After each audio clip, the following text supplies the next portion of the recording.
Anime leaves you speechless. Number 2 by Gigguk. Bro, y'all have 3 videos today, bruh. Y'all are eating good, bro. Subscribe to the channel. We have 2 other videos that are already posted. This is the 3rd video today. I swear you'll see the same 20 iconic scenes on every list. Goku goes Super Saiyan, Gear 5, moments that became iconic for a reason. But sometimes there are moments in anime that have stuck with me that might not exactly tick all the boxes for what people count as iconic. Scenes that I rarely see talked about, yet for one reason or another, I cannot forget. And about 2 years ago, I made a video talking about a collection of such scenes, but that was a longer video and had so much more I wanted to still talk about. So here I am with another one. Are these necessarily the most iconic, the most famous, or maybe even the most talked about scenes from their respective shows? No. Is this video just my excuse to talk about a bunch of anime I love but don't have enough to say to make a full video? Well, maybe, but just let me have this one, okay? It's not bad. It's not a bad thing. Here's Sung Jin Woo. He has Aura. Ooh. Oh my god. I feel the aura through myself. Bro, did y'all watch the new episode? That shit was fire, bro. That shit was fire. Scenes I talk about, so I'll be sure to mention the exact show and episode before I talk about that anime? But you can also be a degenerate like me and decide to watch some shows based on some out of context scene you discover on YouTube Shorts. But this is gonna be way better than that, I swear. You're not even gonna need the secret grind set song. So before we get to the first scene, I wanted to give a quick shout out to today's sponsor, ROG. Guys, do you count yourself as a true gamer but don't want to compromise while you're gaming ROG have got you covered with the release of their... A lot of them. They come in ad, but we're not watching the ad. Anime flashbacks. Love them or hate them, you're going to see them. A lot of them. They come in all shapes and every genre of anime you can think of, and it is hard to just pick one to talk about. So I'm just going to pick one that left a lasting impression on me while capturing everything the series is about. The ice skating scene from Death Parade, episode 11. An elevator opens. Sorry. No! A lift opens and you emerge into a bar with another person. You have no memory of how you got there, what you were doing before, or where you are now. A well-dressed gentleman greets you and tells you... Who is this dude? So, 2 dead people walk into a bar. Okay, and... What is it? What's the joke? You are then told you have to play a series of games with your life on the line. No Squid Game. And as you do, visions, memories slowly emerge, stopping you in your tracks as you begin to realize that you are dead. Everything you know is gone, and all these fun games you're playing will determine whether your soul is going to heaven or hell. And then it hits you. What is this? What is this? Some kind of death parade. Everybody, put your hands up. Death Parade was a series that would give you more existential dread than 5 minutes on the shitter with an out-of-battery phone. A show that truly put the die in Daijobu, where a bunch of smarmy bartenders get to decide whether your soul is worth going through eternal damnation because you can't hit a single triple 20 in darts. And this how is that even fair? The game you'll be That's low-key not even a fair. Oh, the memories. I just But there's one person who seems like an anomaly for the entire series, who, unlike the rest of the staff, seems oddly human. She questions the whole process, brings doubt into every judgment, and pretty soon you figure out that she's not like the rest of them. But then the question lingers throughout. Who is she? Where did she come from? Where did she go? Where did you come from, Cotton Eye Joe? The series holds and holds right up until episode 11, where it finally pulls the trigger, revealing her backstory in a manner that has stuck with me to this day. One scene, one track, no dialogue, just a single beautiful performance. Okay, let her cook, chat.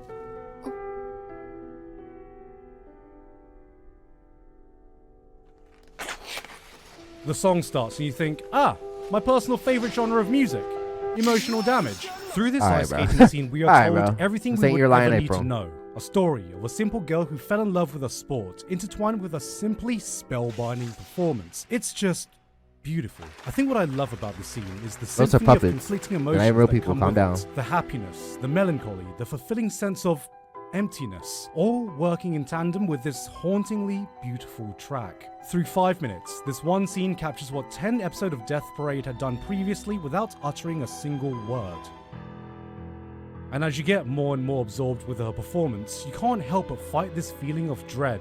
You know where she is. You know what this show is about. The dread lingers and lingers, building up to the climax of her performance, of her story, of her entire life, until, eventually, it all comes crashing down.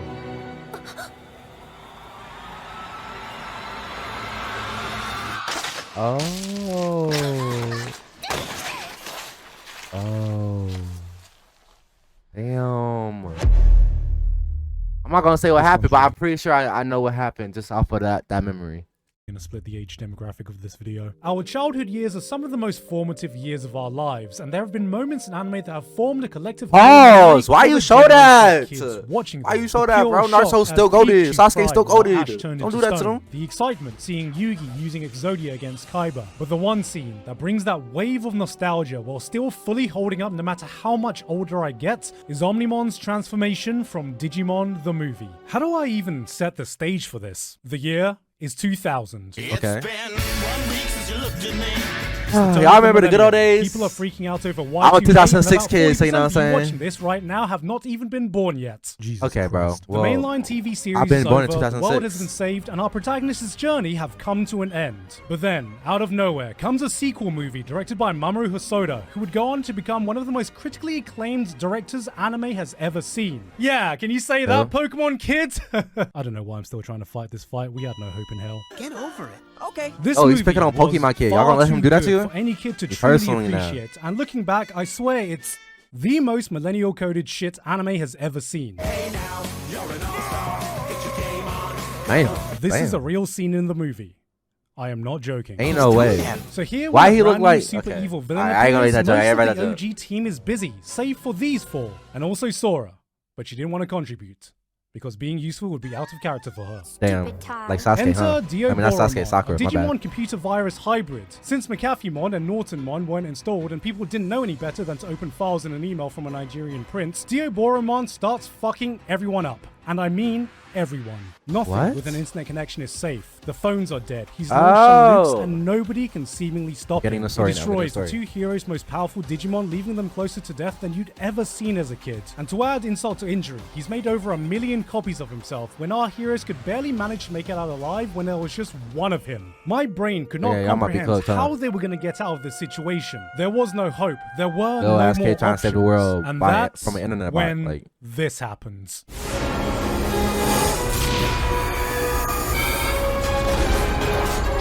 Wait, they're combining? Power Rangers? Part War Greymon. Part Metal Garurumon. They digivolved together to It's just giving Power Rangers. Look, I'm pretty sure there is something coded into every young boy's DNA to find the concept of two or more things combining to make even bigger, more powerful thing the most exciting thing ever. So imagine how it was as a kid to see the two most iconic Digimon coming together to make an even cooler one whilst an epic orchestral version of the theme song plays in the background. Then right after, he parries 1 million attacks while ska music starts playing as Omnimon starts deleting all the enemies on screen while shouting the sickest attack names ever. Transcendent sword supreme. This is just giving like. I remember back then, a girl. You know, like, I like anime, but like the plots of some of them are just so easy. Like, of course, this is like a kid's show, but like, once they power up, it's just like, you know, they're gonna win. Like, they can't lose, you know what I'm saying? There ain't really no plot twist. So now we know they're gonna win. It's pretty much spoiled, you feel me? An actual girl. It's a kid's show. It's understandable, though. It's understandable. Genuine compliment. And this shit was still my highlight of that year. This, right here, seeing the explosions fill up the screen, Omnimon cemented himself as being the coolest thing I'd ever seen. Finishing things off with the hypest attack battle cry. While you were watching this, I was watching Power Rangers, bro. Somehow isn't Transcendent Sword or Supreme Cannon. It's fucking Izzy shouting, "You got mailed!" Connection. You know what? If W's the cultural significance is lost on you, it's like watching fucking Gojo gearing up for the killing blow, but then Courtney saying shit like "Skibidi toilet," and somehow making that moment hit. Digimon the movie was an absolute fucking enigma for a kids movie. It was so bloody good that Mamoru Hosoda would need to remake it again. Twice.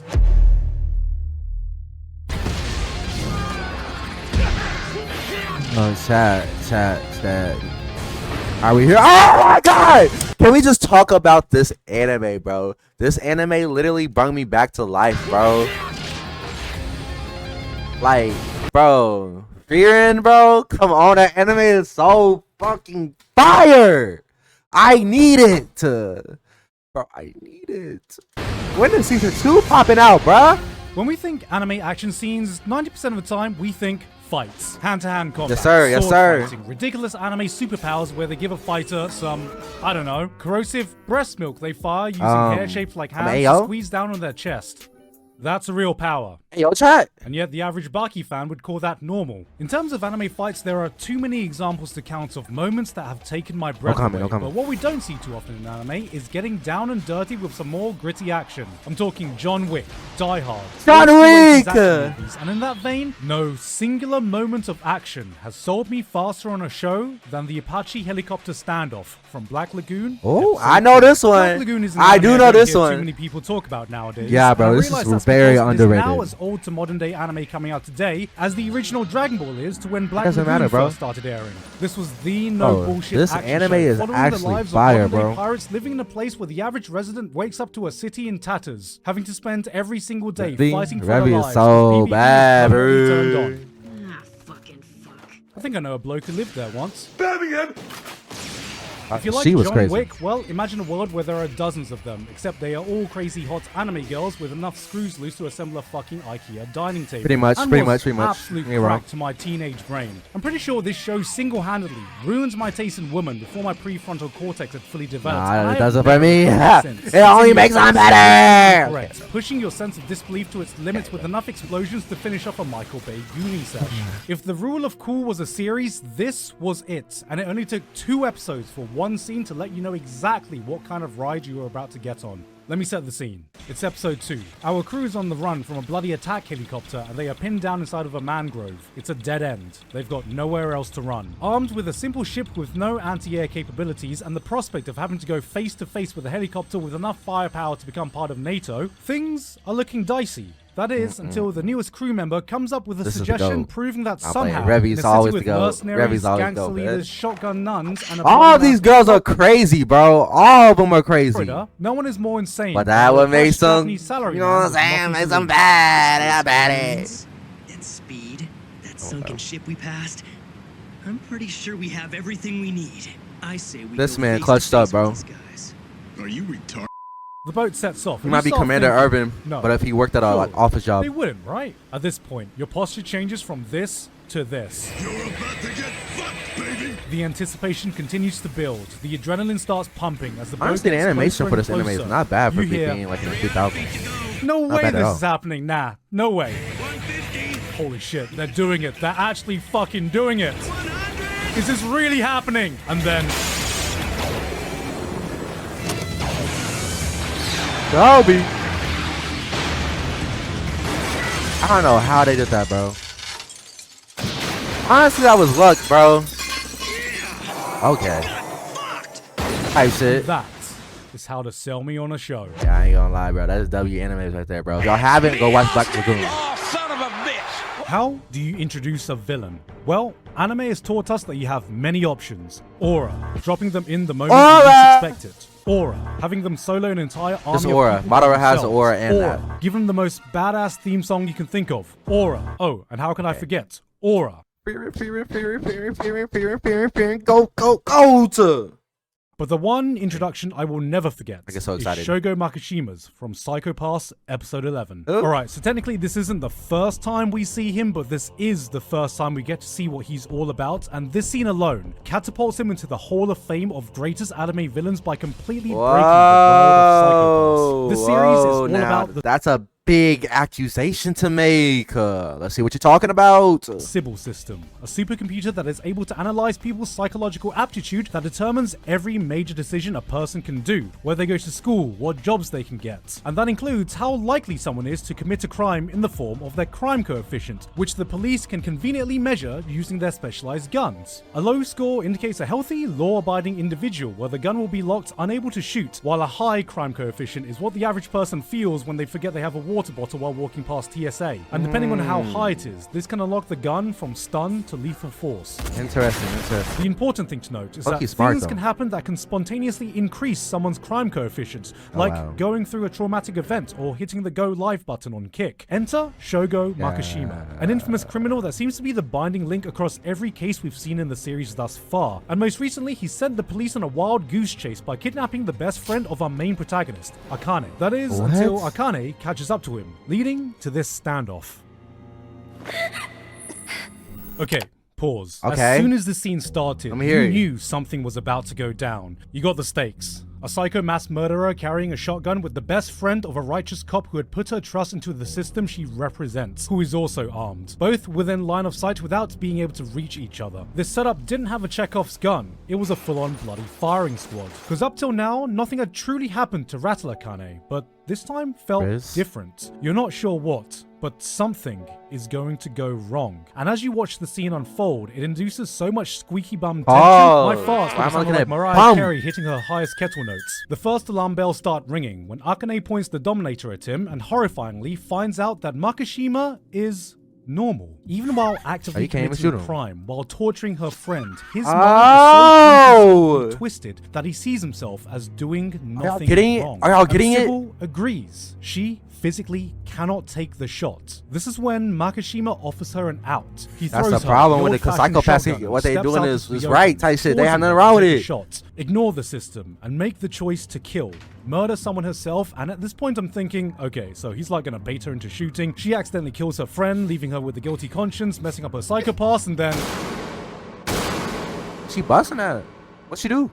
Did you miss that? That's the moment you get the sinking realization that what he wants to do is so much worse. What did you just do? You missed both your shots? Is how it's able to portray the feeling of being completely helpless. As utterly desperate as Akane is to stop him, she's been conditioned to trust in a system that refuses to listen to her in her biggest time of need. And she can do nothing but witness the horror unfold in front of her eyes. Here is a character that can make you feel completely powerless, not because he has a high power level or he just beat up one of the strongest characters in the show, but by his sheer existence in this world. Akane continues to frantically point her gun at him, yet his crime coefficient keeps ticking down, lower and lower. I'm so confused. Did she just miss them 2 shots? Is she that ass?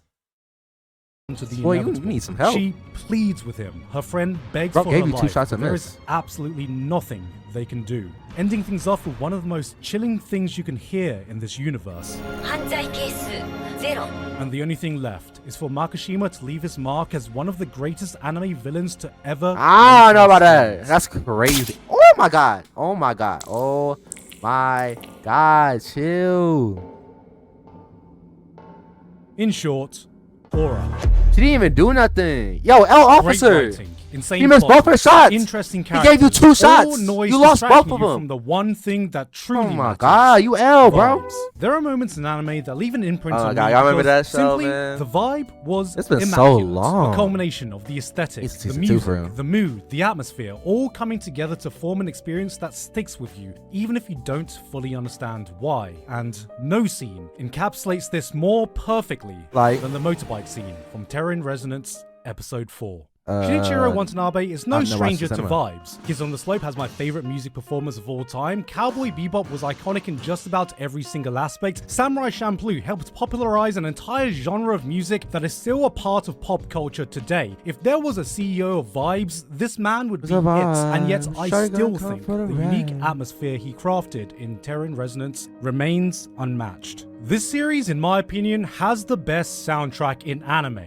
Bar none. Every track is a chilling experience that pierces the soul. That's a big accusation too. Your last one of him being one of the best antagonists, that did not stick, bro. He is not one of the best antagonists, but I don't know. Flames of hell. He puts it with an anime about blowing up buildings and setting the world on fire. Never what is wrong with you? What type of anime is this? So serene. Chaos, so calming. It is goddamn beautiful. Was the writing Chaos perfect? So calming. No. What? Was it the cleanest execution in the world? No. But there are scenes in this anime that invoke feelings I have yet to experience again to this day. I might need to watch it. Maybe never will. The final climax, the Ferris wheel scene, and of course, this one. At this point, the main plotline of the episode has just been resolved. Our protagonists have sent the police into a frenzy by dropping a virtual bombshell on the world. No buildings are getting blown up today. The commotion is over. Everyone is given a brief moment Everybody's to chilling breathe. right now. And then you hear this. Someone tell me how I got here. The song starts as the motorbike glides through the dazzling city lights. The girl, still fearful, gripping for her life, decides to open her eyes, and what she is greeted with is pure sensory poetry. Spirits flying at the speed of light. This right here, guys, is it.